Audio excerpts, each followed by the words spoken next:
안녕하세요. 10월 1일 와플터치 본문 말씀은 레위기 15장 말씀입니다.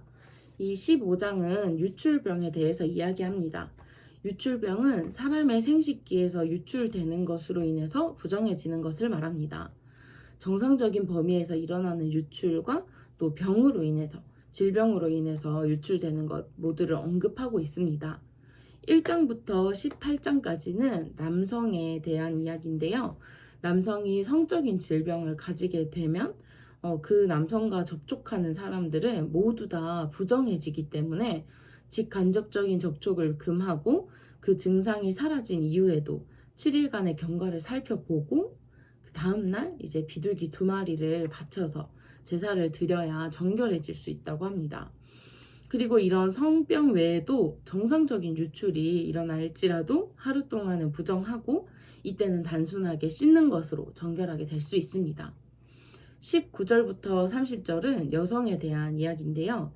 여성의 생리 기간 동안 이제 부정하다고 하고 또 여성도 어떤 질병으로 인해서 만성적인 유출이 생겼을 때 남성의 경우와 똑같이 직간접적인 접촉을 금지하고 또 제사를 통해서 정결하게 될 수 있었습니다. 이런 유출에 대한 문제는 굉장히 사적이고 개인적인 그런 영역이잖아요. 하지만 레위기가 쓰여졌던 당시에 이 공공의 복원을 위해서는 반드시 필요한 율법이었습니다. 현재 우리가 가지고 있는 어떤 위생에 대한 중요도나 또 성을 대하는 도덕적인 기준이 지금보다 현저히 낮았기 때문인데요. 그래서 성적인 질병의 전염성을 미리 차단하고 사람들을 보호하기 위해서 이런 율법이 있었습니다.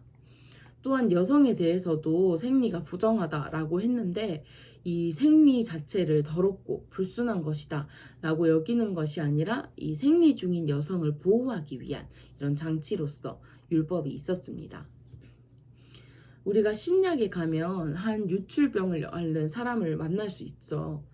12년 동안 아주 많은 의사도 만나고 또 가진 걸 다 허비하면서 치료를 하려고 했지만 아무 소용이 없었습니다. 하지만 예수님께서 자신의 마을에 오신다는 소식을 듣고 이런 모든 율법을 어길 마음을 가지고 예수님의 옷에만 손을 대도 나을 것이다 라는 그 믿음으로 예수님을 만나러 갑니다. 그리고 예수님의 옷자락을 만졌습니다.